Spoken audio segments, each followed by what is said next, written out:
The Leopolds donated this entire nature preserve. And they care about a lot of things, not just pharmaceuticals. Fine. I will sit there and smile.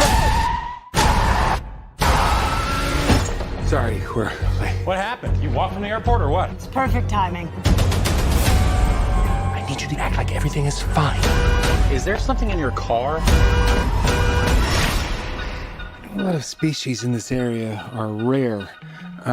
What exactly are we saying this is, though? I think we know exactly what it is. A horse-like mammalia. With some sort of protrusion or growth. It's a fucking unicorn. I don't think I should be in swim shorts for this moment. I don't think that we're supposed to have this.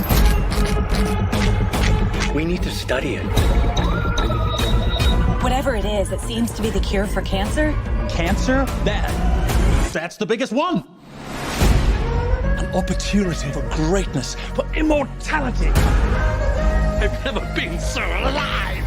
Dad, please just listen to me. We need to give the little one back. Okay, bad things will happen.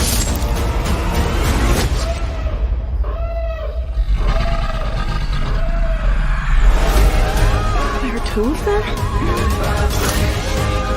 They're gonna kill us. I'll do whatever I have to take care of you. You'd retreat in the face of opportunity. That horn was rather girthsome.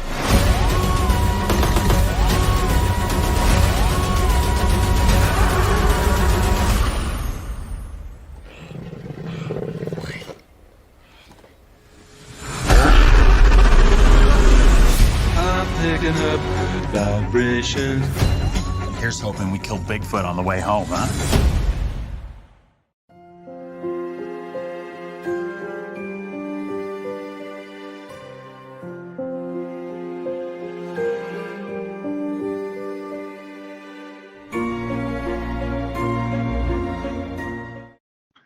Hello, everybody, and welcome to the latest episode of Fresh Cuts. This is Mike. Joining me, as always, it's Mr. Venom. What's up, Venom? Greetings and salutations, pharmaceutical billionaires. I doubt any of those listen to us, but if they do, fuck you and burn in hell. How the hell you doing, Mike? I'm doing all right. Yeah, if they do, please let me know, and maybe I'll start a Patreon just for the hell of it. Doing well. Also with us, it's Don and Ellie. How you doing, Don? Yeah, what's going on? Always happy to be here. All right. This week, we had a few releases this week. They all kind of vary, and we just this Death of a Unicorn. I think at the end of the last episode, this is the one we said we were probably going to lean towards. I would almost say it's just circumstantial. It's just the one that all three of us happen to see. I don't even know if it's the most like straight horror out of like all the options, but as it is, yeah, it just happened to be the one all of us were able to see in time, so that's why we went with it. So Death of a Unicorn off IMDb. Yeah, because it's dark comedy, dark fantasy, monster horror, comedy, fantasy, horror, thriller. All those, it's tagged with all those. Okay. Synopsis: father-daughter duo Elliot and Ridley hit a unicorn with their car and bring it to the wilderness retreat of a mega wealthy pharmaceutical CEO. One of which maybe or maybe not listening to the show, as Venom put out there. So we will start with our general thoughts. Venom, what did you think of Death of a Unicorn? This movie is very disjointed. This movie is another movie that kind of has an identity crisis. It doesn't know what it wants to be. Unfortunately, I've made this statement before, and I'm sure I'll say it again, but it's just as valid now as it's ever been. This is a horror comedy that is neither scary nor funny. I found myself laughing not once in this movie. I ended up seeing this movie twice this weekend just so that I could really make sure that I got everything in the third act, because the third act is very wild. It's very fast. I was worried that I might have missed something. So on first watch, for the first half of this movie, I was kind of floored by how much this family was trying to be the family from Knives Out, whereas Knives Out was another rich family with a bunch of quirky characters that were actually legitimately funny. This movie fails to make me laugh in any way, shape, or form. I honestly hated almost everyone in this movie, and that includes our two protagonists. I have issues with both of them, which I'll talk about a little bit later. Actually, one of them I can talk about right now. Paul Rudd, as much of a likable actor as he is, I fucking hate his character in this movie. Elliot is just a dipshit who isn't necessarily maliciously a bad person. He just makes all the wrong decisions for all the wrong reasons. And we're supposed to feel bad for him. We're supposed to sympathize with him because of what happened to him and his daughter before the events of this film. But I just found myself hating this guy. It's like, I'm sorry, but like the death of a wife, especially in a family of only 3, the death of the wife should make the remaining parent become even closer to that child. Instead, Elliot just uses that as an excuse to bury himself in his career under the guise of, oh, I'm doing it for my daughter. And I'm just so sick of that trope in movies. When will parents in movies realize a child doesn't want your money, they want you? Let me repeat that for the people in the back. A child doesn't give a fuck about your money. They want you. They want you to be present, and they want you to be a parent. And especially after the death of a wife and mother, you need to be there for that child because there's going to be emotions that need to be processed and everything else. So again, you know, and then when we get to the end of the movie and Ridley and Elliot have their little emotional forgiveness moment, it just felt so contrived to me. Like I hated it. And even after father and daughter have their little reconciliation moment, Elliot is still making multiple poor decisions, and it just really took me out of the movie. I usually love Paul Rudd, I really do. I think most people do, and I don't want to say that I hated him in this movie so much as I just hated Elliot as a character. I understand the motivation for it all, but blah, blah, blah. It didn't work for me. Okay, let's get to some of the positives of the film. I did enjoy the design on our titular creatures here in the movie. I will say the CGI is a little lacking in some scenes, especially in the scenes where it's just, you know, bright and sunny, like the middle of the day. Some of the CGI just kind of leaves you scratching your head, almost laughing at times. But the overall design of the creatures I did like. I like that they didn't just look like standard horses with a single horn. These things look like mutated monsters. They kind of look to me, I'm not sure how many people will even know what I'm talking about, but if anybody out there is familiar with the animated show Metalocalypse about the death metal band Death Clock, they do a music video called Thunder Horse, and that was the closest thing that I could think of that these unicorns look like. They look like Death Clock's Thunder Horse, which actually is pretty cool because I do love that show. So anyway, as far as the unicorns themselves, I thought the design was great. I loved, obviously, the kills. What can we say about the kills? There are a lot of story elements here that I really enjoy. I love that the tapestries kind of foreshadow pretty much everything that's going to happen in this film in bloody detail, which I genuinely enjoy that aspect of it. But for me, this movie is a tale of two different movies. The first half, you're spending all this time with this just unlikable family who's trying to be funny. And by the way, Will Poultier is Will Poultier in every fucking movie he's in, and I'm starting to get a little sick of it. I used to think that way about Evan Peters, but over time I realized, no, Evan Peters is actually a great actor. It's just early on he played a lot of the same characters. Will Poultier has to be acting for at least, like 10 years now? And granted, I haven't seen every movie that he's been in, but everyone that I have seen, he's the same fucking character. Even in the Marvel Cinematic Universe, he plays a literal god in the MCU, but he's still Will Poultier. He's still the same fucking guy. So, yeah, I just kind of get weary of actors like that. I call that the Christian Slater effect, where literally every movie Christian Slater's in, he's just Christian Slater. Like, there's no reach, there's no attempt to actually act differently. And I feel like Will Poultier is in that kind of camp right now. Hopefully he gets out of it. I don't dislike Will Poultier. Please, accept that I don't hate him. I'm just kind of getting sick of him playing the same character in every goddamn movie. And I've read reviews for this movie that talk about how he's the funniest character in the movie. I call absolute bullshit on that. He's the most annoying character in the movie. Like, he's the character in the movie that I wanted to slap the taste out of his mouth more than anyone in this film. And ultimately, at various points throughout the film, I wanted to slap everybody in this movie, other than Griff. I think Griff, the housekeeper, I loved him. I thought he was almost saved the comedy aspect of this movie, but still not quite.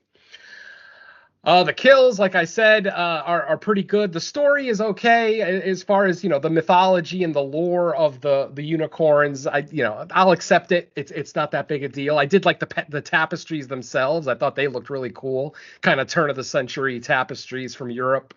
It's kind of telling the story of what's going to happen in this movie. So I genuinely appreciated that.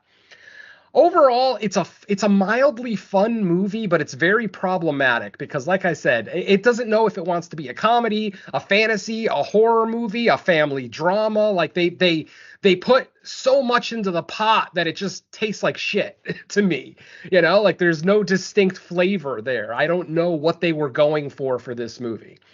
So, yeah, I'm just going to say this, for the first half of this movie, it feels like a Knives Out clone. And for the second half of this movie, we do get a serviceable creature feature. And I'm glad I used the term creature feature because, in my opinion, this is not a horror film. Even though, yes, we get some gory kills throughout, the fact that we see the unicorns right away, there's no attempt to hide them using light and shadow. It's like they're just out there, kind of takes away the horror element of this whole thing. And then, of course, the over-the-top kills kind of add, kind of take away from the seriousness of the situation. Not that there's ever really that much seriousness, because even after the shit hits the fan, this family is still so vapid that they're only thinking about money. They're not even thinking about their own self-preservation, and that bugs the shit out of me. We've talked about that, where characters that just don't have a sense of self-preservation. It's like, why the fuck should I be cheering or trying to get behind this person? If you want to die that badly on film, then just fucking die and stop wasting my time. So, yeah, just overall, it's a mildly fun movie for the second half of the film. And then I have major issues with the very last scene, the final scene of the movie, because I'm just questioning what the end game is for that after that final scene. Like, after the events that happen after this film, like, what exactly is the intention? What is happening? I'll ask my co-host when we kind of get to the walkthrough. But yeah, just overall, none of the performances are all that exceptional. Jenna's Jenna, Paul is Paul. Nobody really shines in this movie. I will say Tia Leone as the matriarch of the family was mildly entertaining, but again, I'm using the term mildly in quotations. I may have chuckled once or twice at her character, but yeah, overall, this is a movie that doesn't know what it wants to be. Yes, it's an A24 film, so there is filmmaking prowess here. There's some great cinematography, good score. Some of the effects, not the unicorn effects, but like the effects when characters touch the unicorn horn and they kind of almost get transported to this kind of nether realm, if you will, which I'll kind of expand on that later during the walkthrough. I thought that looked all really, really nice. But overall, yeah, just this movie is lacking in a lot of different elements. It wasn't horror enough for me. It wasn't comedy enough for me. There weren't really many likable characters for me to want to get behind. So I'm watching this movie just kind of waiting for everyone to die so that I can, get out of my seat and go home and, watch Friday the 13th Part 3 again, So I'm just going to say, yeah, the movie left me wanting a lot more than it gave me, and I'll leave it at that. All right. Let's go over to Dawn for your thoughts on Death of a Unicorn. For the second week in a row, I'm kind of pretty much right there with Venom on pretty much most of the same areas. It definitely feels like this is like the tale of two halves, where the first half is this just absolutely mind-numbingly infuriating family drama about why are we following this family? Like, I didn't know why there was something off-putting about the family, but then hearing about, how they're not together and how the mother's death didn't bring them together, yeah, that kind of does make a little bit of sense, and I'm kind of glad you brought that up because, yeah, it was bugging me why the family's this, just annoyingly off kilter, and why there's like this forced drama that there shouldn't be, and the whole angle about why they're going on the retreat and why they're there. Yeah, it was just somewhat off-putting about why we're supposed to be caring about this quirky family. And then the creature comes in, and it's supposed to feel over the top, but it never really does. The kills are okay in concept, but they don't go as over the top and bloody and gory as they should have been. I mean, the idea of this fantastic unicorn just running wild and killing everybody, I mean, it should have had like this bigger and grander and, like somewhat more over the top and just completely bonkers, like an asylum style, gore fest about this creature running loose and just killing everything with abandon. Like that was kind of more what it felt like it should have been. And yeah, it just kind of it's okay for what it is, but it just doesn't go as over the top as it should have been, and it kind of just feels it's fine for what it is, but it just feels like it should have been more, and that's kind of where I end up falling with this one, is that it feels like it's something that should have been more. And yeah, it feels like it doesn't really know what it wants to be. Like it feels reined in when it shouldn't, and it feels over the top in areas where it shouldn't. Like it feels like it's over the top with the family comedy, but the family comedy is not funny. And then it feels reined in on the creature action when it should have been the area that it goes over the top in the most. And yeah, it kind of feels a little backwards, and it feels a little underwritten, and it feels kind of just disjointed, and it just feels odd. It's also way too long for what it really should have been. I mean, this thing runs what, an hour 45, hour 50, something like that. I mean, this thing it wasn't 2 hours, but it feels way too long for what it should be. And maybe tightening up some of the first act by switching the family drama up a little bit better, maybe getting them a little, maybe fixing the family drama a little better probably would have helped that. But yeah, there's ideas there I do like. I do like the design of the creatures. I do like the way that they come off. Obviously they're CG, but I mean, for the kind of movies that I usually watch, I'm fine with that. It's obvious, but I mean, it's not like detrimentally so. I do enjoy the mythology of the creatures. I do like the way that it's not just, like Venom said, it's not just a horn with a horse on it. Oh, horse with a horn on it. Freudian slip there. But yeah, they do they do include some novel moments in there, and some of the scenes of the creature in the compound do kind of they kind of come together pretty nicely, better than I expected it to. But yeah, just overall it feels like it's something that the idea was there, but they kind of just made it too cute, and it doesn't know what it wants to be, I think, is kind of the main angle from what I gather from it. So yeah, I can't say it's like an impertinent recommend unless you're just absolute diehard fans of everybody involved. I mean, I didn't want to kill him to the extent that Venom does, although yeah, I'm really I'm starting to get to that point with Will Poulter on it's just him and not much else.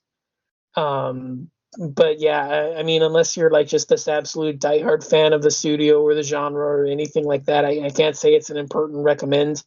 I mean, it's going to be April by the time you hear this. I mean, it's going to be on streaming by the end of the month, so I'd rather just wait for that. So, yeah, I don't know what else to really add on to what that Venom's already touched on. So, yeah, at the risk of saying anything else, I mean, yeah, back to you, Mike.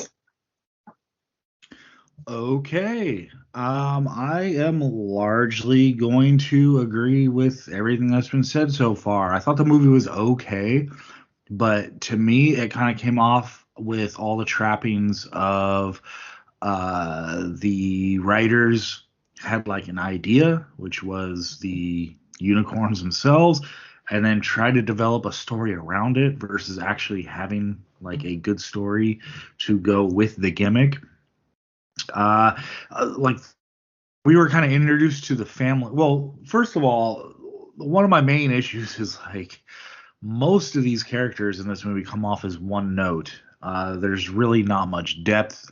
You know, a lot of times when you go into A24 movie, you're expecting a little more depth, a little subtext going on, but there's just not much here. Every character is like a cartoon character almost in this. Like, when we're kind of introduced to the family, my initial thought is like, okay, we're gonna do the satire on like philanthropy, right? You have these kind of like billionaires or extremely wealthy family that everything they do with their money they want it to be seen as, oh, we're doing it for the good of mankind, we're doing it for the good of people, when really it's like they're treating it like a business to make more money for themselves. So I was like, okay, we're gonna get that, but there just was so little depth to anything that was going on. I mean, this is the kind of like writing I would expect from like an asylum movie, that you're tuning in on sci-fi, where it's like, okay, I'm tuning in just for like whatever creature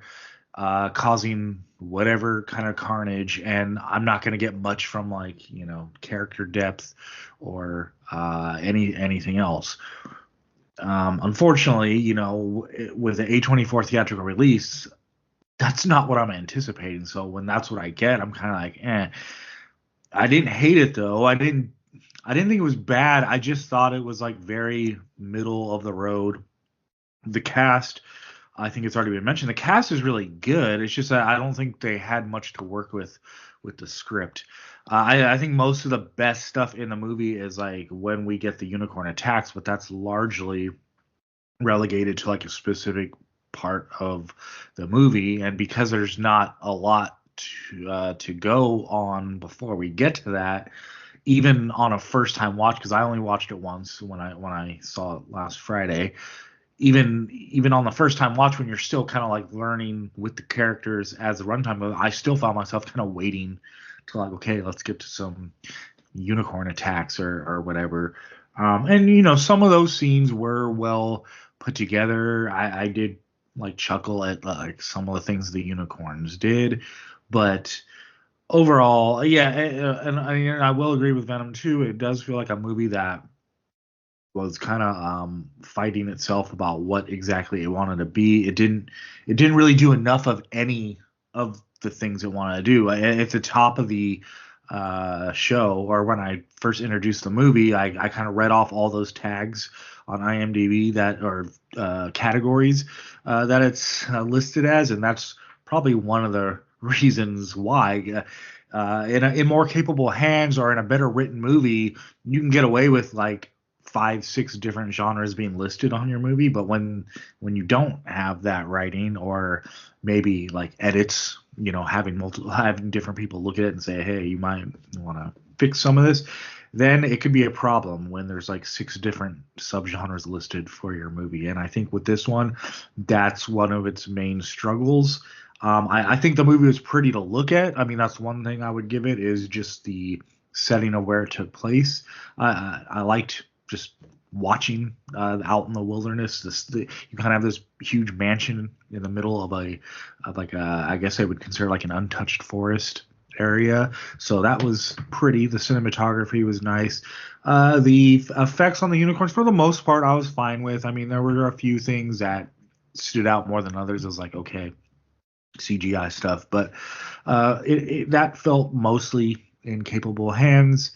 Paul Rudd, yeah, man, I don't know what Paul Rudd's arc was supposed to be here, because like you go into the movie where like 10-15 minutes in, yeah, you're not that great of a father, and I still didn't think he was that great of a father by the end of it. Like, I don't think he had much of a redemption as a character. I know they tried, like they did like the bare minimum like redemption arc for him, but I didn't really buy it.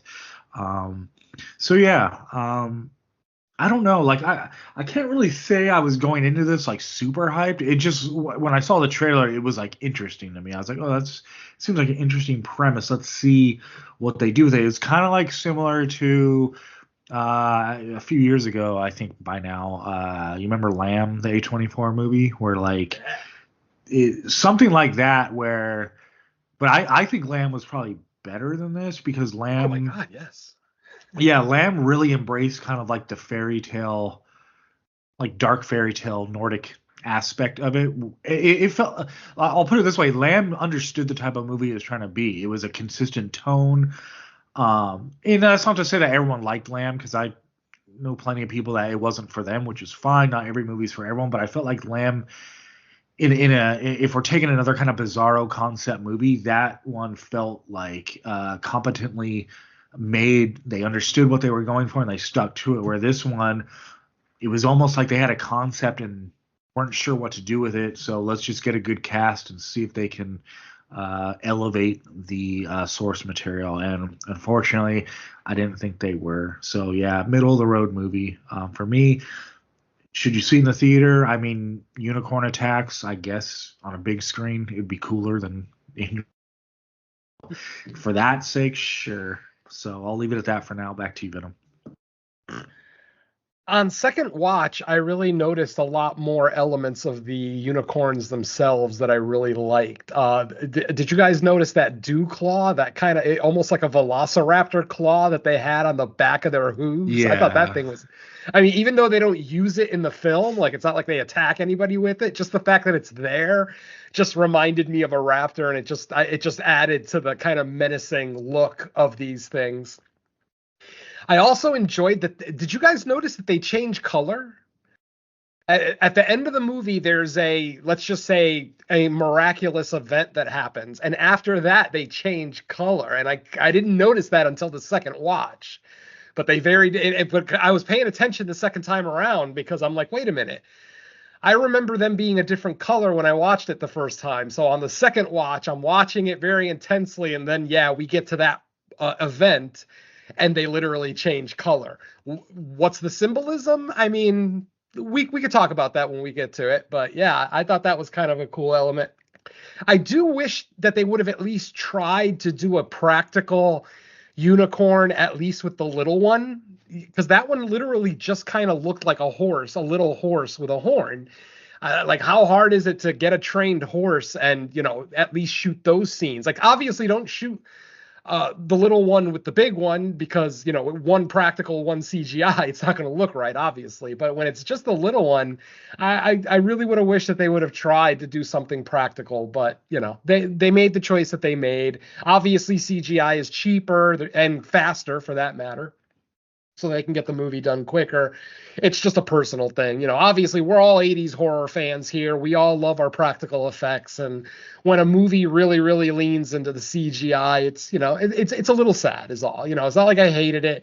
The CGI wasn't terrible. It's just that at times it wasn't great. And it did make me laugh on more than one occasion. But, we'll get to that in a little bit. But yeah, like I said, just the overall menacing look of the big unicorns, just I absolutely loved it. All the aspects of them chasing the family through the house, through the property around the house, like it all worked for me. Like I said, all the story beats, as far as the plot points, all worked for me. I had no major problems with story elements here. I thought the storytelling was fine. It's the characterization that I had the biggest issue with. Like I said, I even have issues with Ridley's character, because considering she was portrayed as this, kind of sassy bitch with a mouth on her, but then she turns into like a wishy-washy child halfway through the movie. And it's like, well, wait a minute. Where's the girl with the attitude? Where's the girl to put Paul Rudd in his place and tell him, stop being a bitch? Like, I fully expected her at some point to tell her father, why are you being such a corporate whore for these people? Like, why don't you grow a pair? Like, the whole movie, I'm just waiting for her to say it, and she never does, and it bugged me, because that's the character that Ridley was set up to be. She swears around everyone, her father, the other adults. So obviously she doesn't have much of a filter. She says what she feels. Yet at no point does she admonish her father for being an absolute dickless wonder throughout the majority. No, fuck the majority, the entirety of this film.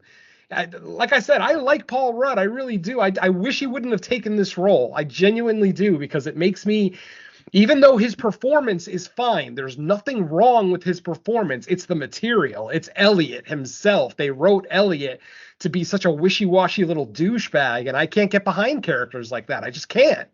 An actual adult who's gonna let his employer bully him. Fuck you. I can't even fathom that.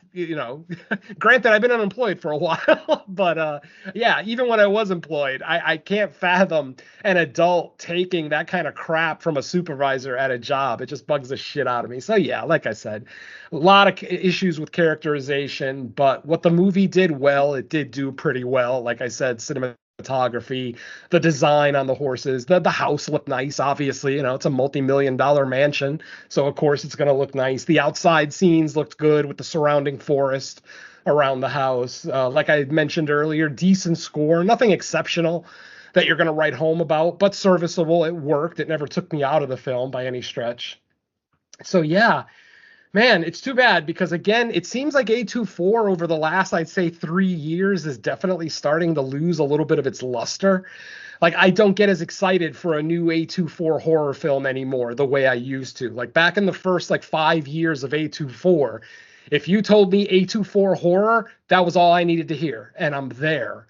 But like I said, over the last 3 years with stuff like Bodies, and now this one kind of underperforming, it's unfortunate. And A24 is still putting out great films, just not as much horror as they used to, as far as quality horror. Because now they're winning Oscars for, Everything Everywhere All at Once. They're making action movies. Now they're putting out supposedly one of their most realistic warfare movies, actually called Warfare, directed by Alex Garland. So yeah, A24 is definitely getting into the more prestige aspect of filmmaking, as opposed to just making good, gritty, low budget, don't have to load it up with stars. Like, this movie didn't even need any of, Jenna Ortega is about the only person in this movie that I think the movie needed. Otherwise, Paul Rudd could have been played by somebody else. Will Poultier's character could have been played by somebody else. Tia Leone's character could have been played by somebody else. Like, you paid all this money for these great actors, but then you give them elementary material to work with, and it's like, what's the point? What's the end result? Not a very enjoyable movie. That's what's the end result. So yeah, the only thing I can think of with that is maybe they thought the gimmick of the movie wouldn't attract, because that's kind of where I wonder, with a studio like A24, they kind of I think they have the film connoisseur market cornered. There's a lot of people that will go because it's an A24 movie, but if they're trying to attract a bigger crowd, it's are they going to go see Death of a Unicorn, or do we need names in this? Because you're right, a movie like this, it shouldn't really need, because to me, when I saw the trailer and just kind of saw actually the name of the movie combined with the trailer, I was it looks like an A budget for a B style movie. And I was you don't really need all these names in the cast. But then I was thinking, well, maybe they don't think enough people will go see it unless there's a Paul Rudd, Yeah. What's funny is earlier I mentioned Knives Out. I thought the exact same thing with Knives Out. When I first saw the trailer for Knives Out, I'm like, holy shit, the budget for just the cast on this movie has got to be ridiculous. I can't imagine it's going to be worth it. Well, guess what? With Knives Out, they exceeded our expectations. They actually provided us with a very quirky, mildly funny, entertaining murder mystery with characters that we, at least, even if whether we like them or not, at least we enjoyed seeing them on screen, This movie is just, it's not Knives Out in any way, shape, or form. So, yeah, unfortunately, like Mike said, it's just a big cast that just doesn't really, perform, or it's not even their fault. Like Mike said, it's more the material. It just, and I also agree with another point that Mike made earlier. It feels like Alex Sharfman, the director and writer of this film, it feels like he just decided one day, I want to make a unicorn horror film. And then he just wrote everything else around that, kind of like Mike pointed out earlier. That's exactly what this movie feels like. And that's just the wrong way to do it. Like, don't worry about what the creature is going to be. Write a good, compelling movie first, then figure out what the antagonist is going to be. You know, is it going to be unicorns, grizzly bears, zombies, wherever the fuck you want to do?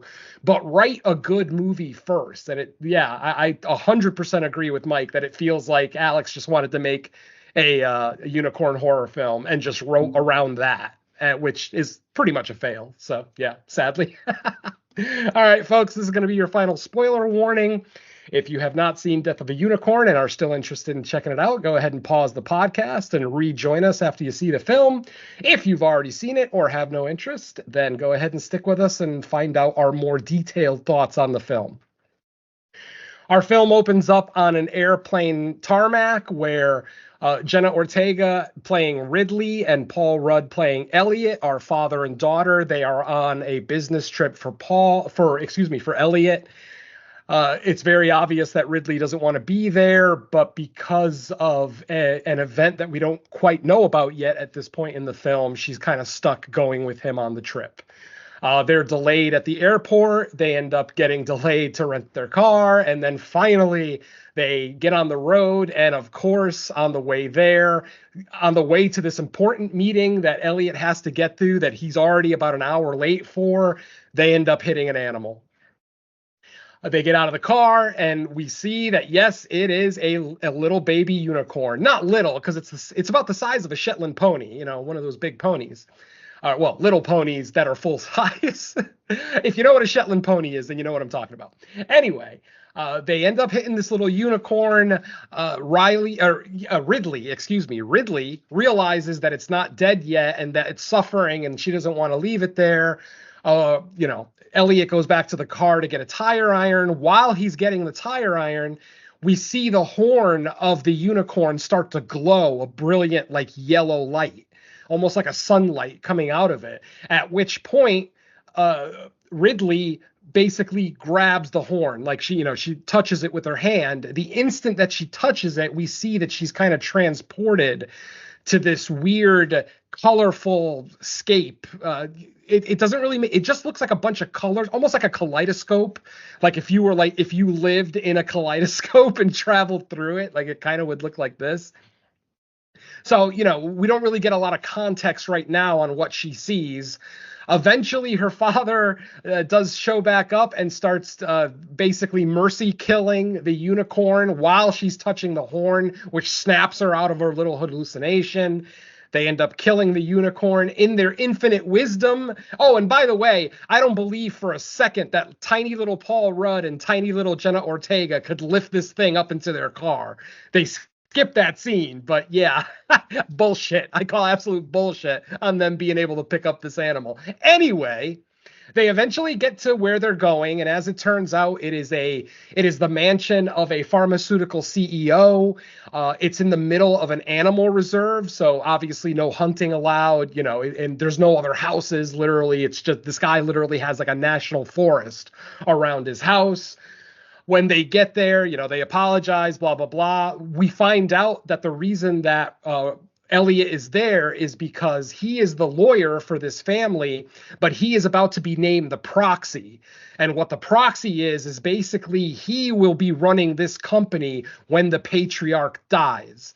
I'm not sure if it means that he's going to become CEO or anything crazy like that, but as far as the legality of it, like the power of attorney and things like that, are handed over to him. He's of the belief that if he gets named proxy of this family's business, that he and his daughter will be set for life. And obviously, I'm kind of skipping some of the animosity that Ridley and Elliot are feeling together. Eventually, at some point, we do find out that the mom has died. I don't think they tell us exactly how long before the events of the start of this movie, but yeah, mom is dead. So dad and daughter are basically stuck with each other, even though dad is basically concentrating on his career. He doesn't really seem to be paying a lot of attention to his daughter, at least not in the context of this trip. Every time she wants to speak to him, he kind of blows her off in favor of speaking to his bosses or other members of that family. So, like I said, when they get to the house, they are introduced to the family. We are introduced to Odell, played by Richard E. Grant, old Loki, for anybody who watched the second season of the Loki series. We are introduced to Belinda. She is the matriarch of the family, played by Tia Leone. And we are also introduced to Shepard, who is called Shep throughout the entire movie. And that actually makes sense because Shep, to me, is a Three Stooge, and he basically acts like a giant stooge in this movie. So I guess there's some wordplay there. Who knows? And then we are also introduced to Griff. Griff is basically like the main housekeeper, groundskeeper, whatever you want to call him, the main member of the staff, like the most trusted member of the staff. So let's see. Elliot, Paul Rudd, pulls out the contract pretty much as soon as he gets there. He pulls out the contract saying, we should get this signed and make it official. Obviously, the family's like, whoa, whoa, whoa, you're here all weekend, dudes. Slow down. There's no need to do this very second. Eventually, Ridley basically makes an announcement that she wants to leave, that she doesn't think that they're going to be able to stay the whole weekend. And it's because she's ever since she touched that horn, she feels connected to this thing. Even though this unicorn is perceivably dead, she still feels a connection to it. And she feels like there's something bad is going to happen. Like they shouldn't be there. They're not supposed to be there.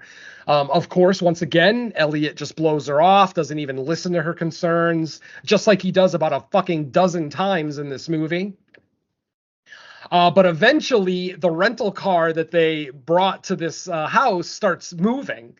Literally, like jumping up and down, starts shaking. And as it turns out, baby unicorn is not dead. He is very much alive and tearing up the inside and outside of this car, basically poking his horn through the roof, through the floor, through just absolutely destroying the inside of the car.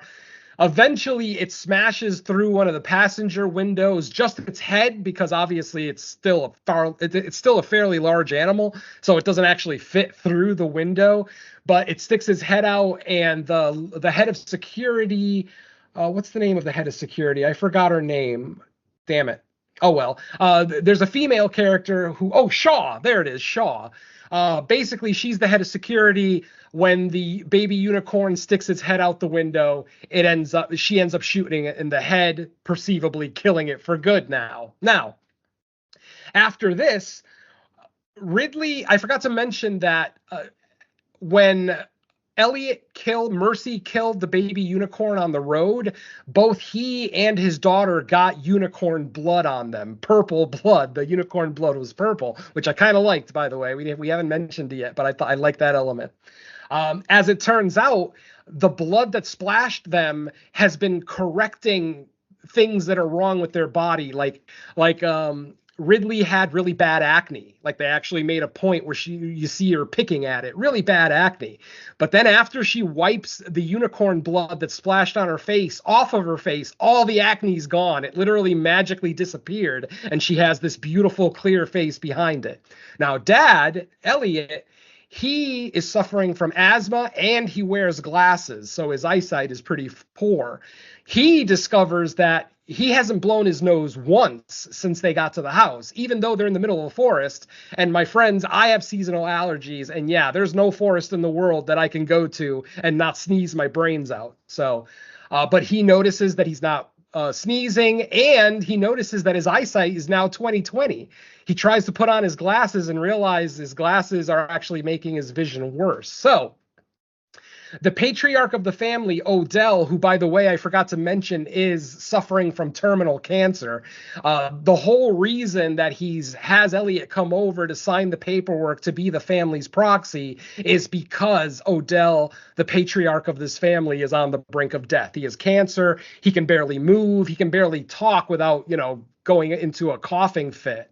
So he's obviously very sick. Once he realizes that both Elliot and Ridley, that both of some things that were wrong with them basically disappeared after splashing some of that blood on them, they get the brilliant idea, of course, of not turning in the dead animal to, animal services, but to keep it and experiment on it. And of course, Odell is a pharmaceutical CEO, so of course the dollar signs are showing up in his, in his eyes. After doing some preliminary studies, he brings in a scientific team to study the unicorn there at the mansion before they take it to headquarters. In studying the unicorn, they realize that it's not necessarily the blood that is the most effective for curing diseases. It's the horn. It's the pulverized horn. The blood does help, but the horn is like way more powerful and actually, works a lot better. So the patriarch Odell decides to grind up some of that horn and inject some of it into his system through an IV. Now, mind you, folks, when we first meet Odell, he's on a respirator. He's in a wheelchair. He basically, well, not a respirator, oxygen tank. He's got like an oxygen mask feeding him oxygen. He's in a wheelchair. He looks decrepit. Like he looks way worse than Richard E. Grant normally does day to day. But then within 24 hours of taking this IV, suddenly he's standing, he throws his cane on the floor, and he raises his arms in victory and talks about how this is the best he's ever felt, blah, blah, blah. So they end up bringing the scientists back to now examine Odell, and the preliminary findings are that, yes, the cancer is in remission, some kind of spontaneous remission, they say. He tells the scientists that we need to get this thing to headquarters so that we can synthesize, because if we literally have the cure for cancer, the dollar signs are like ringing. There was one joke that Will Poultier said in the movie that I thought was kind of funny. Right after they realize that they've got the cure for cancer in their hands, he's like, nonprofits are going to hate us. Fuck you, cancer charities. I thought that was mildly funny. Yeah, basically, They tell the scientists that they need to synthesize this formula. Unfortunately, the scientists let them know it cannot be synthesized. It has to be directly from the unicorn horn. That something about the sequence of DNA, it can't be reproduced in a lab. And so basically, they figure, well, it looks like if this is the only unicorn that we're going to have and we have a limited amount of this stuff, let's go ahead and call our richest and sickest friends to see if they would be interested in this cure. They end up calling a bunch of people, super rich people that have terminal conditions, and, basically selling the rights to some of this pulverized horn, as they're calling it. Eventually, Ridley, through her research, discovers that a lot of the lore behind unicorns, the fact that now they have confirmation that unicorns actually are real, she starts to believe a lot of the lore and a lot of the old stories told on these tapestries. And the story that these tapestries are telling is that back in medieval times, people believed that unicorn blood could cure all diseases. So they try to capture a unicorn. They end up capturing a baby unicorn, killing it, taking it back to the castle or, wherever, and then somehow resurrecting it. They don't tell us how. They just say they resurrect it with the intention of trapping the baby's parents and then breeding them so that they can kind of have it. What's funny is that this family, Odell's family, has literally the exact same idea, word for word. We're going to capture them, we're going to put them in pens, and we're going to force them to breed so that we have an unlimited supply of the cure for cancer, blah, blah, blah. Jenna basically tells them that this has been tried multiple times throughout history, and it's never worked. Humans and unicorns are not supposed to interact in any way, shape, or form. So, obviously, she's trying to convince them that it's bad. They say, what do you know? Because all they see are dollar signs. And they basically decide, okay, let's transport this unicorn to our headquarters. That night, when they go to transport the baby unicorn, of course, the shit hits the fan. As soon as they take the baby outside into like a germ-proof tunnel that they have set up leading to an ambulance, literally the head doctor, the head scientist, if you will, gets impaled by an adult unicorn. And my friends, the horn on an adult unicorn is so fucking gnarly. It's not just a thin like a thin horn that, you know, comes to a point. This thing looks like a fucking Bowie knife. It looks like something that a serial killer would kill with. Like, the horn is specifically designed so that if it impales someone, they can't pull the horn out easily. It literally tears their entire insides out. So literally their entrails are just spilled to the floor when the unicorn retracts its horn, you know, pulls it away from its victim. Obviously, the shit hits the fan. We see the unicorn attack multiple people on the property. As it turns out, Odell has pretty much a private security army on his property. He's got like mercenaries there. They're armed to the teeth. They end up having, you know, a skirmish with the adult unicorn. Eventually, the adult unicorn corners Ridley, and it looks like he's about to attack her, but then he kind of sniffs her and he relents. He basically, and at one point it almost looks like he's bowing to her, like he's literally bowing his head to her, but what he's doing is he's extending his horn, and the horn starts to glow just like the baby back on the road. So Ridley is literally about to grab the horn again to see what the thing, you know, what the unicorn is going to show her. But unfortunately, Shaw, the head of security, shows up with an automatic shotgun, a semi-automatic shotgun, and just starts emptying shotgun shells into the adult unicorn. It gets hurt and runs away back into the forest.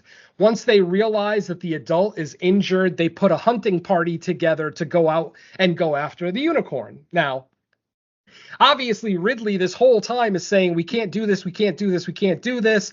The family is just calling her an idiot, idealistic, an animal lover, blah, blah, blah, blah, blah, basically making fun of her. Her father's not defending her at any point, even siding with the family and saying things like, oh, my daughter doesn't know what she's talking about. Don't listen to her. Don't worry about it. Even denying facts like the fact that they went to a museum a month before their mother, the wife, died to look at these exact tapestries. And Paul Rudd is like, no, I don't remember that. I don't know what you're talking about. I mean, this is what I mean about this guy being an absolute douchebag and being only concerned with his fucking career in this movie. I mean, literally, I feel like if Odell would have asked him to suck his dick, he probably would have gotten on his knees and fucking done it in front of his daughter. He was such a wishy-washy little bitch. I'm sorry, folks. I'm getting angry just thinking about Paul Rudd's character. Oops, and I'm dropping stuff too. Anyway, Ridley tells her father, don't go out there, because they basically volunteer him to be part of the hunting party. Obviously, he doesn't want to go. He's a fucking lawyer. What does he know about hunting? But obviously, at this point, multiple security members have been killed. The doctor, the main scientist, has been killed. One guy got his head crushed by the horse. I actually found it kind of funny how after the horse crushes the guy's head, he takes a step away and kind of wipes his foot on the ground, almost like a mat, like he's just getting the guy's brain and skull off his feet. I found that funny. I'm sure it wasn't meant to be funny, but I found it funny. Let's see what else. So, like I said, eventually they end up putting the search party together. They go out there. While they're out there, Ridley continues doing her research, and she realizes that unicorns are immortal. They can't be killed. You can injure them, you could shoot them in the head, you can cut their horn off, but they're immortal. They can't be killed. When she makes that realization, she's frantically texting her father, come back, it's not injured, it's a trap. And fucking Ridley called it exactly. When they're out in the woods, they end up finding the unicorn, and it's laying down on the ground, not running away, almost like it's feigning injury. And then Odell approaches it with his big semi-automatic rifle that he has in his hand. He's about to attack, and then suddenly a second adult unicorn shows up, and the first unicorn that was on the ground instantly gets up. My friends, it was a fucking trap. These unicorns are smart. They literally knew that these people were going to come out to finish the job that they had started, but of course, there's no injury on the unicorn. He's already healed himself. Their injuries heal, maybe not instantaneously, but pretty damn fast. So, They end up losing the entire security force. The only people that come back from the hunting party alive are Elliot and Odell, the patriarch of the family, and then, Ridley's father. When they get back to the house, the adult unicorns are already waiting for them there. Like, they beat them there and they're already waiting. They end up having an interaction with the patriarch, Odell. Odell obviously tries to befriend the unicorns, obviously with the intention of capturing them and breeding them for his own purposes. But literally, just as the unicorn bows its head and the horn starts to glow, literally Odell says, "Okay, now give me your horn." And then instantly the horn stops glowing and the unicorn sticks the horn up through Odell's mouth, very similar to the pickaxe kill in My Bloody Valentine, how it went up through the lower chin and then up through the head. It's probably the most glorious kill of the movie. And plus, since it's one of the shittiest characters in the movie, it's a pretty guilty pleasure kill. So I definitely let out a chuckle in the theater both times I saw that scene. So now with the patriarch dead, the matriarch Belinda and Shep are basically trying to regroup, trying to figure out what they need to do. Shep, as it turns out, is a recovering drug addict, and in his infinite wisdom, he takes some of the pulverized unicorn horn and fucking snorts it. Yes, my friends, he does a fucking big-ass line of pulverized unicorn horn, and somehow it makes him smarter. Like, it makes his synapses in his brain fire faster, so we actually see him start to be better at problem solving, coming up with ideas faster. Like, he's not just the idiot dipshit who only cares about money. He actually starts to get smart. Eventually, the two unicorns that are outside get into the house. They see, at first they're presented with the baby unicorn. Unfortunately, by this point, the horn has been sawed off.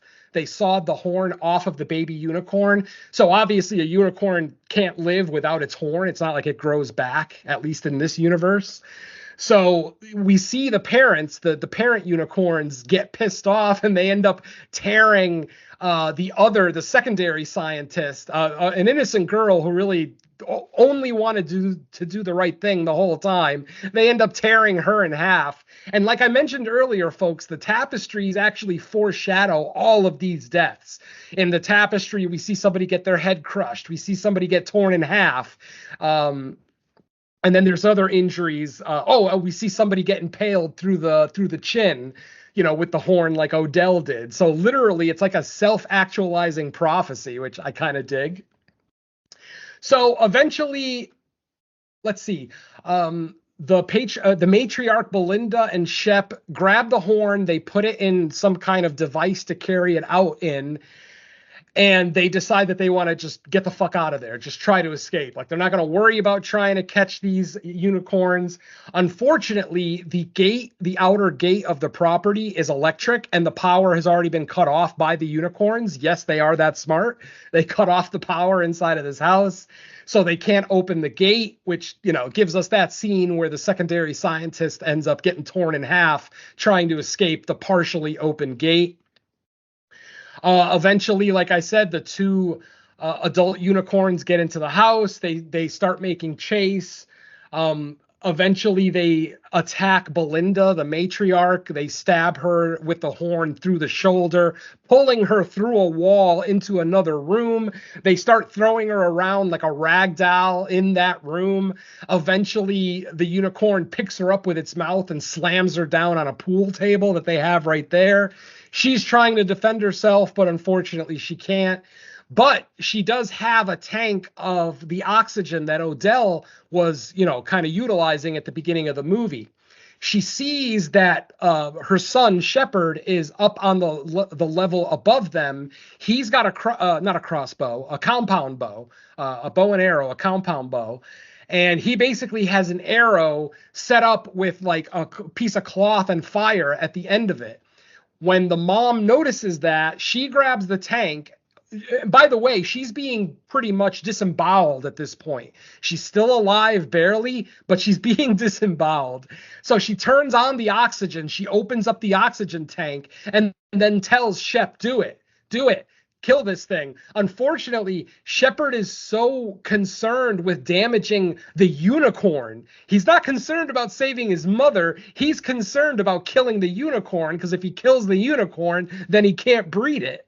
So he ends up not shooting the arrow, leaving his mother to die, and the unicorn basically takes all of her insides out in one fell swoop, like in one bite. Just all of her small intestine, large intestine, just everything is pulled out all at once. It's glorious.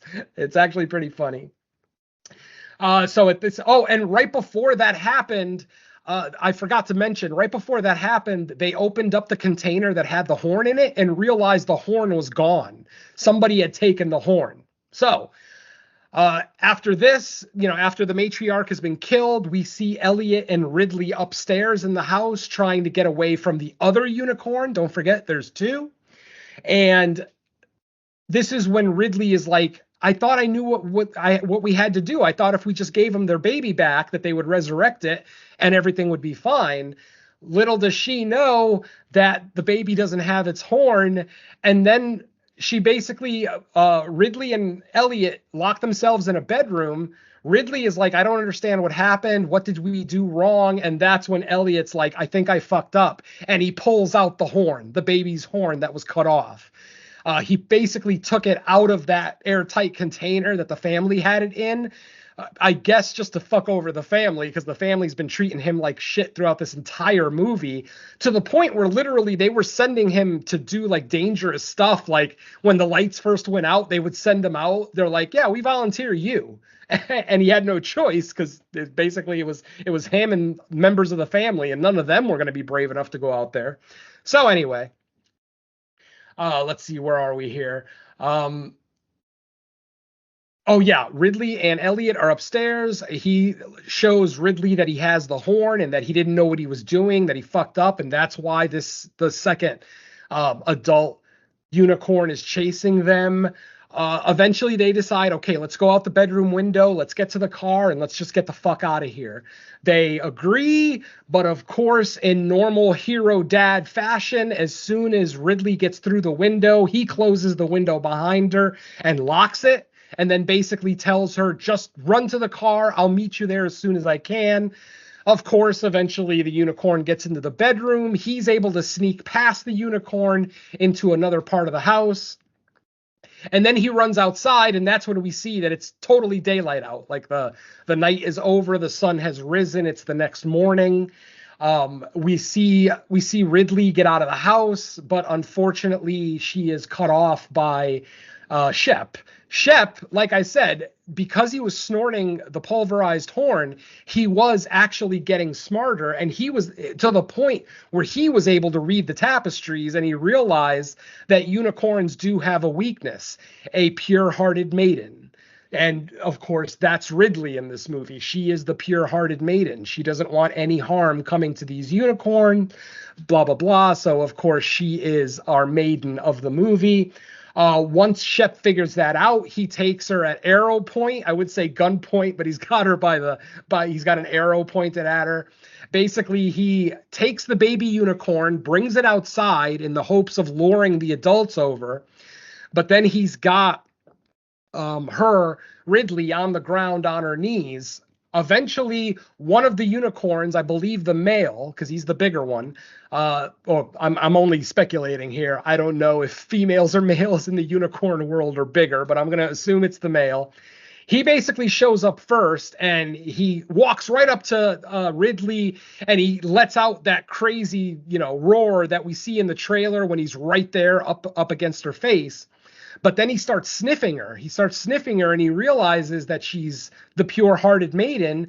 So he literally lays down and puts his head on her lap submissively, like basically literally just giving himself up to her.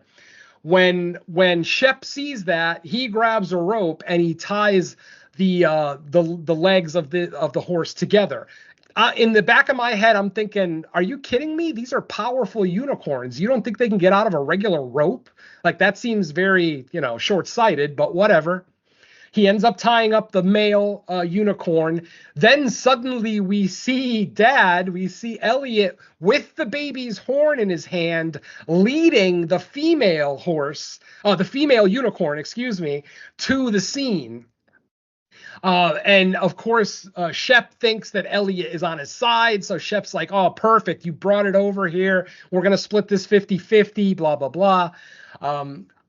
But then obviously, because Shepard is using Elliot's daughter as bait, he gets incredibly pissed off, and he finally grows a pair of balls, but he still does it in a stupid fucking way. He ends up walking up to Shep and stabbing him in the side with the baby unicorn horn. Unfortunately, in his infinite wisdom, Elliot didn't notice that Shep had a bow and arrow in his fucking hand, and then Shep stabs him directly in the heart, like literally right on the upper left side of the chest, right where the heart is.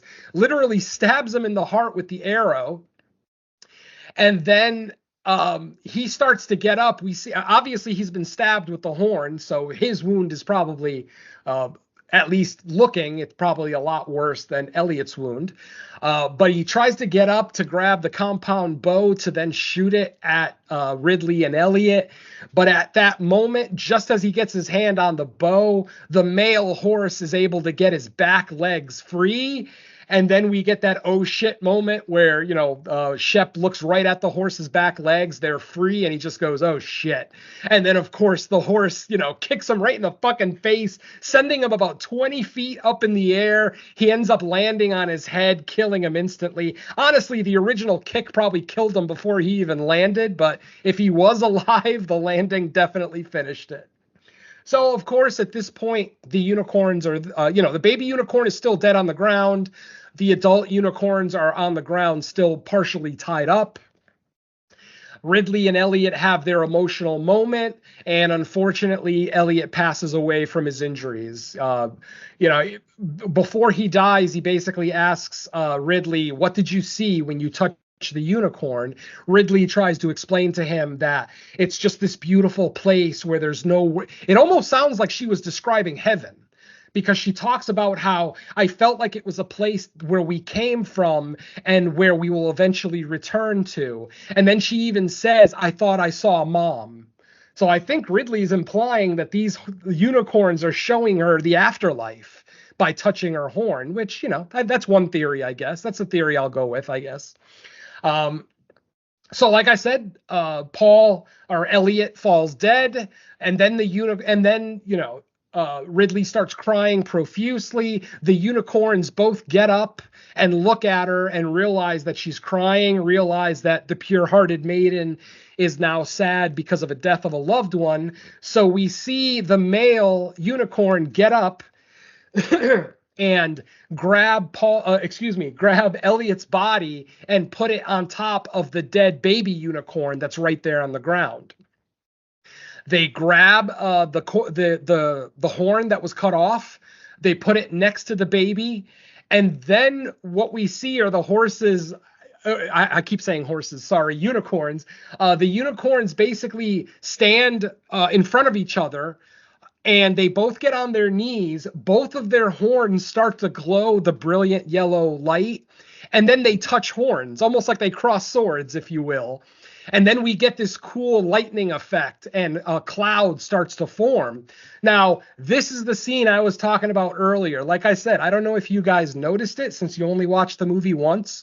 Throughout the entirety of the movie, these unicorns, not the baby, but the two adult unicorns, are gray. They are gray. They're 100% gray. I verified it on second watch. Now, when they cross horns, and we see that cloud and kind of electrical sparks start to form, we see Elliot's eyes start to move. And we realize that the unicorns are resurrecting both Elliot and their baby. We see the horn reattach to the baby. We see the baby get up first. And then just as Elliot regains consciousness, he reaches up and grabs the unicorn horns that are, in the sword cross position above him. And then he sees exactly what Jenna saw earlier in the film when she touched the horn. The same kind of river of colors and kaleidoscope designs. And then finally they get to like the end, and they're just... not they, but he is just standing there staring, and it almost looks like he's about to cry, like he's just staring. And then finally he releases the horn, and there's basically the big cloud of color and sparks ends up exploding, knocking everyone down. All three of the unicorns and our two adults, literally they're thrown to the ground. But then within a couple of seconds, the baby is the first one to get up. And then that's when we notice that all three unicorns are now white. They are pure white. Yes, these unicorns are gray throughout the entirety of the film. But then as soon as they resurrect their baby and Paul Rudd, they turn white. What is the symbolism there? Your guess is as good as mine, my friends. Maybe because they did a good thing, they go from... maybe emotions play a factor into what color their fur is. Maybe because they were angry throughout the entire movie, they were gray. And then by the end of the movie, when they resurrect their child, they're happy and they're white. So I don't know. Again, that's a theory. It could be right. It could be wrong. So at that exact moment, all three of the unicorns, who are all now the same color, a bright white, all run back into the woods. And at that exact moment, Griff shows up with a police officer. Now, don't forget, Elliot stabbed the son, stabbed Shep. So even though he stabbed it with a horn, so maybe he could potentially claim that, that it was the animal that killed it. Are you going to tell the cops that unicorns attacked a billionaire's house? I mean, how do you explain this to the cops? So, of course, the police officer sees Shep's dead body, and she ends up arresting both Ridley and Elliot. They're in the car. They don't even care that they've been arrested. They're both happy because it's over. The unicorns are safe. The shitty pharmaceutical family is all dead. They're all gone. So it's almost like they're almost, even though they're in the back of a police car with handcuffs on, it's almost like they're celebrating, like they're happy. But then suddenly something gets the attention of the police officer. She looks in her rearview mirror and says, "What the fuck is that?" And then Ridley and Elliot look out the back window, and what do we see but the three white unicorns all chasing the police car. They end up running as fast as they can. They end up pulling right up to the police car, and you see the female horse kind of look directly at Elliot's character. Elliot waves at it almost like he's saying hi, almost like a thank you for everything you did for us. But then he looks closely into the eye of the male unicorn, and he instantly realizes, oh shit, they're about to do something. So he literally puts on his seatbelt. We see Ridley put her seatbelt on. They then get into the crash positions where they hug each other and they dip down. And then we see the three unicorns, well, mainly the two adults, but we see the two adult unicorns pull up to the side and smash the fucking police car right off the road, knocking it off the road. And our movie fades to black. And that is the end, my friends. No mid-credit scene, no post-credit scene. This is what I was talking about earlier. Like, what is the end game here? Like, I understand that the unicorns believe that Elliot and Ridley are in danger because they're getting dragged away in handcuffs, but like, what is the end game? Like, if you kill that cop, Elliot and Ridley are going to be in even more fucking trouble. You know what I mean? Because now they're responsible for Shep's death, and they might be, charged with the death of that police officer too. So, like I said, the movie just kind of leaves it there.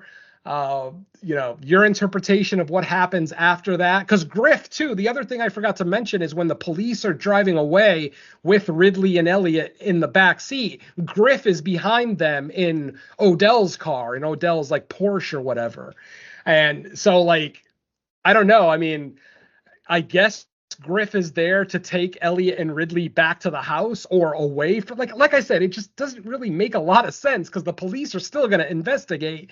They still have to investigate a multiple murder. I mean, we've got about a dozen dead bodies on this property at this point between all the militia guys, the staff at the house, and then the 3 family members. I mean, and plus all the scientists. I mean, we got about a dozen bodies here. So how they're going to explain that to the police is beyond me. But there you go, folks. That is Death of a Unicorn 2025, the movie that doesn't know what it wants to be. Back to you, Mike. Yeah. Or they're just going to kill the people they're trying to save inadvertently. That's what I was wondering, too. Like, they're in the back of a police car, like, yeah, they got their seatbelts on, but like depending on how deep that cliff is that the unicorn knocked them off, all 3 of them are gonna die. So I don't know. It's a weird ending. Yes, I understand it's supposed to be like a heartwarming ending. Like the unicorns recognize that Ridley and Elliot did a lot for them to save their baby and everything else, so they're just returning the favor. But I don't know. It's just a weird one. So there you go, folks. There's our movie. Yeah, not the worst thing ever. Just I don't know. Like I said, even after talking about it, I'm not sure how to feel about this movie. It's an okay movie that just left all 3 of us wanting a lot more. So I guess I'll leave it at that. When they were chasing that down, I initially thought they were just gonna catch up and maybe like pop the tires and make the car stop to like actually damage the car enough for them to get out of it, not like. Because they were alluding to, we're going to knock the car over the side of the rail. And I'm like, well, you're going to do what now? What do you guys think? What do you guys think about that symbolism of the horses? Or God, why am I saying horses? The symbolism of the unicorns going from gray to white after they do their little magic trick. Like, any thoughts on that? Interpretations? Blah blah blah. It's better than I got because I wasn't really paying much attention. I mean, I thought it looked off, but it wasn't one of those where it was like, okay, well, what's, is there any like symbolism to it? Like, yeah. I mean, like I said, I didn't even notice it until my second watch. On the first watch, I didn't notice at all. But on the second watch, when I started watching the movie and saw that the unicorns were gray, I'm like, wait a minute, I'm 99.9% sure they were white at the end of the movie. And yeah, it turns out I was right. So yeah, there's obviously some symbolism there. It's going to take a smarter man than I to explain it, I guess. Yeah, I don't know the symbol. All I thought of when I was watching the movie is like a mood thing. Like they were angry trying to get their kid back. Yeah. It affected them. And then once they got the kid back, they changed to like a different mode, like a mood ring, but for unicorns. Like sure. No, I can accept that. Like I said, since they are angry throughout the entire movie, it totally makes sense. I wish we would have gotten a little bit of lore about that, but at the same time, I don't want everything spoon fed to me when I watch a movie. I'm okay with a little bit of interpretation. So yeah, it probably regardless, would have been a little bit more. It would have been a little bit more effective if there was like a more obvious change, like if there was more of like a bluish gray versus the other thing I was thinking is rather than them going from gray to white, you know how they look like fucking thunder horses? Like what if after they save their kid, they then transform to the traditional beautiful unicorn that we've seen in movies and television throughout the years? That's what I was thinking, but again, a little bit more obvious choices probably would have made it a little easier to understand. Exactly. All right. Well, that's going to wrap up our discussion on Death of a Unicorn. But as far as obvious choices go, what else can people listen to from us, Venom? All right. Well, I got a couple of shows. Well, one that's out now and one that's about to be released. That is, of course, No More Room in Hell presents Creature Comforts, episode number 36, where Mike joined us to discuss the 1958 creature feature classic, The Fly. Of course, we talked about the remake of that movie on the latest episode of the main show, No More Room in Hell. So that should also be available, I'm pretty sure. And then one that has just been submitted that hopefully will be available as you listen to this episode. The latest episode of No More Room in Hell presents the Crystal Lake Gift Shop.